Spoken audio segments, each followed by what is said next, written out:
unlikely surprises await us. Have you heard about Obama's biosurveillance initiative?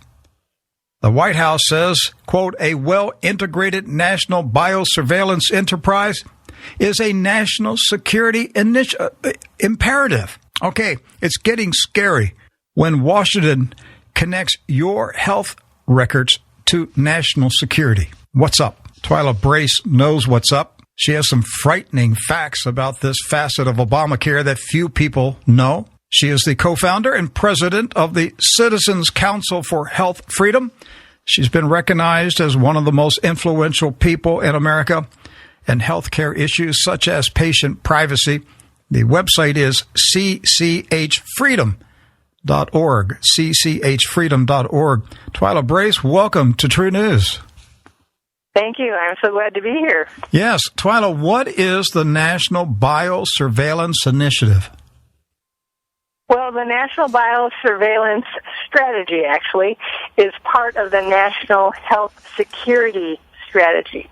So recently, the department issued the National Security Strategy, and they asked the public to comment.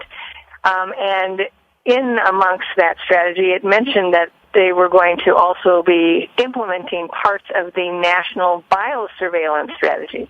Now, biosurveillance, for your listeners, is the collecting and analysis of data on human health, animal health, and plant health, and putting that all together. And what they say regarding the National Health Security Strategy and the Biosurveillance Strategy is that they're looking at pandemics and bioterrorism and, trying to protect the American people. But we looked into the strategy and the implementation plan and realized that this is 24/7, 365 days a year, that they would be collecting information through our medical records and analyzing the people who are the subjects of the data, putting it together, linking it with other data. And in fact, in their implementation plans, they talk about having data sharing agreements and data use agreements. They talk about wanting to have this continuous awareness, situational awareness, and making sure that the public is resilient and healthy before, during, and after any incident with negative health consequences.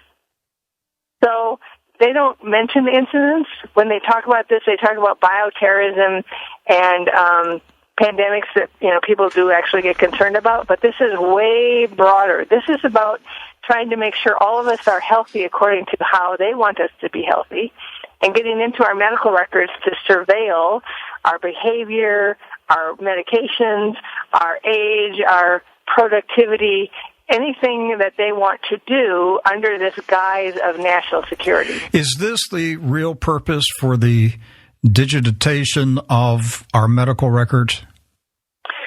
That is, once we discovered this, and we discovered the biosurveillance strategy as well as the biosurveillance and technology roadmap, which is coordinated with this entire initiative, we looked at the fact that back in 2009, right after the president was elected, less than a month after he was inaugurated, they passed the Recovery Act, or what some people remember as the Economic Stimulus Bill.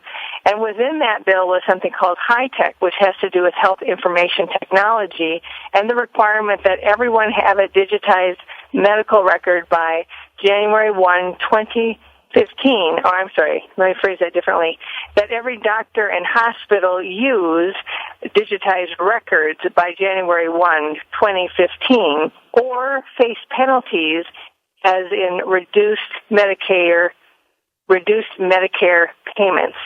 And so, discovering this whole biosurveillance initiative, looking back on that requirement, makes us realize that this may all be part of the reason why that was put into that legislation, the Recovery Act, is to move towards biosurveillance. Because, of course, if all our medical records are in paper form, you cannot easily put them online. You can't access them over cyberspace. You can't link them together. They're in individual file folders.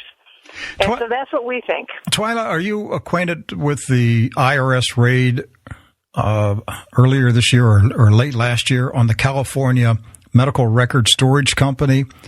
The company just got the $60 million. Yeah. They just went in and raided the company. IRS SWAT team comes in and confiscated, seized 60 million healthcare records, which had nothing to do with whatever issue the IRS had with the company. But to my knowledge, the U.S. government still is in possession of those 60 million healthcare records.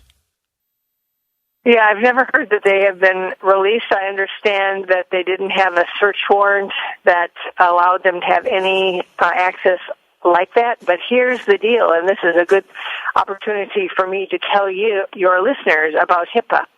So a lot of people think that HIPAA, it's been called the privacy rule, and that's what the clinic, that's what the hospital will say. They'll say the HIPAA privacy rule. Fill out this, sign this form for the HIPAA privacy rule. Well, we call it the no privacy rule because actually the federal government has reported in a regulation that because of HIPAA and high-tech, the part of the Recovery Act that I was talking about, because of those 2.2 million entities have access to our medical records without our consent. 2.2 million entities have access, and that means there's lots of people within those entities, right? And so, what kind of entities?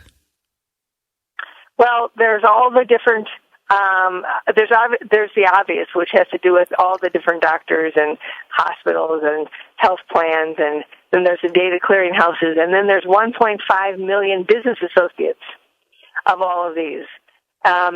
So there's like 700 and some thousand, which are considered covered entities, which are the doctors, the insurers, the clinics, the hospitals, the insurers, all of those, and then the data clearinghouses, and then there's these business associates. But it's also the government.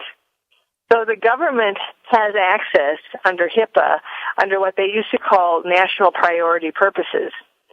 So it's not clear to me if the IRS took them on that basis. I kind of think not.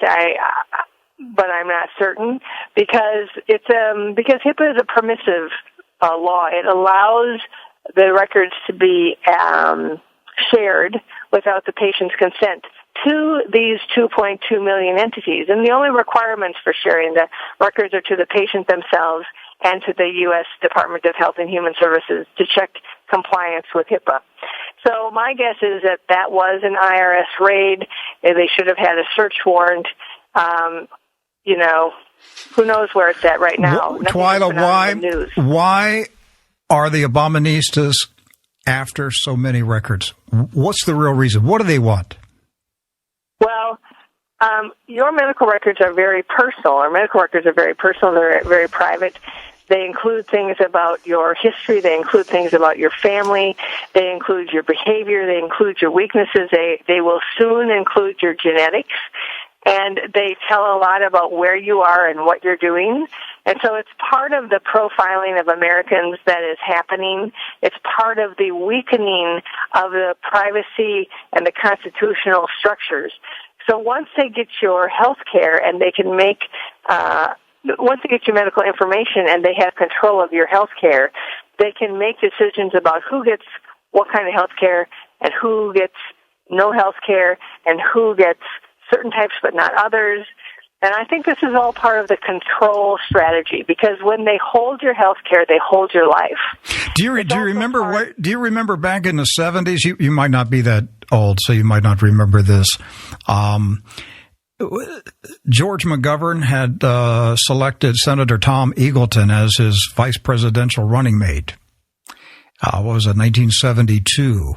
And shortly after the nomination, it was leaked that Senator Eagleton had many years earlier sought counseling for mental depression.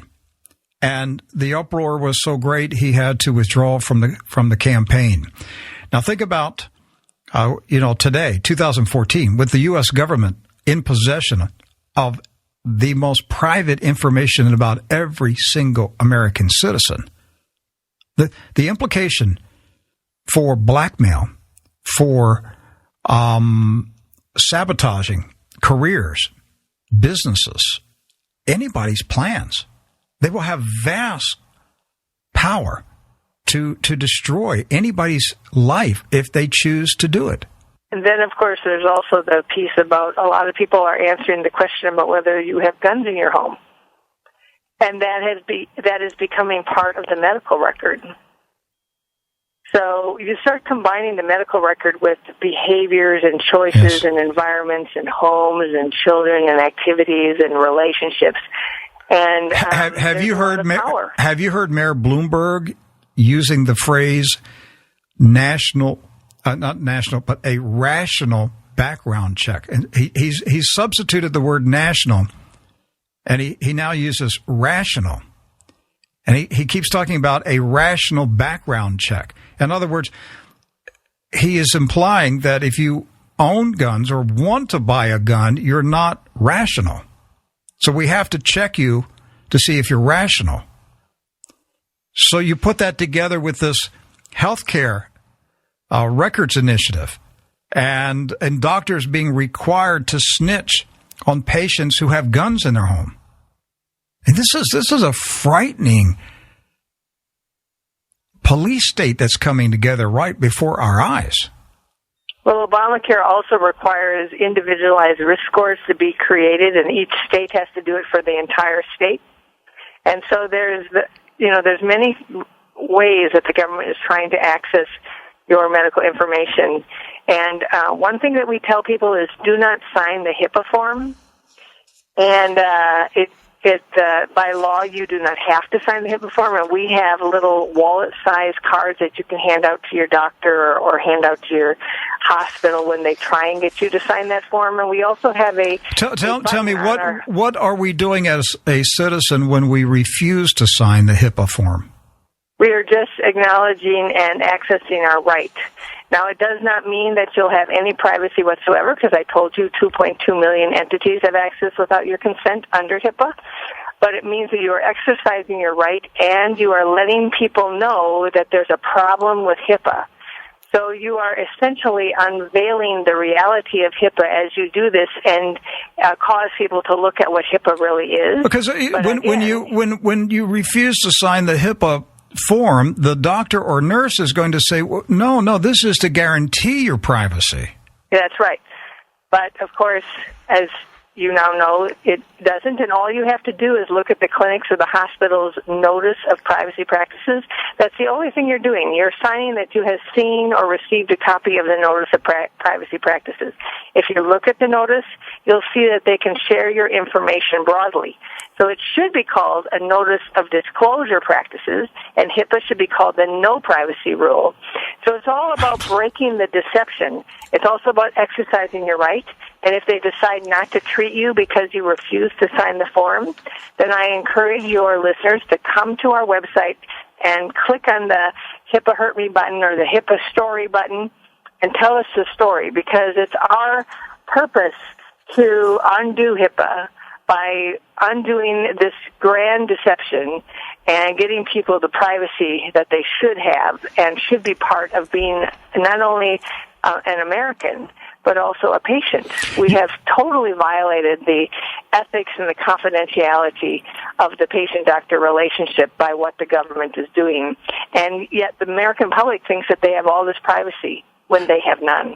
And it's going to come around to harm them because this data will be used against them. One of the things that we always say is, he who holds the data makes the rules. So unless you control your data and who has access to it, others who have access to it will make rules about you, and they'll make assessments, and they'll profile you, and they'll tell you what you can and cannot have as a result of the data that they have. Twila, and no one will be able to refute it because they'll have all the data and nobody else will be able to have that same access. At the beginning of the interview, you said that they will be gathering information on every human, animal, and plant. So basically everything that's alive. So if I take my dog Gator to the veterinarian, is my vet going to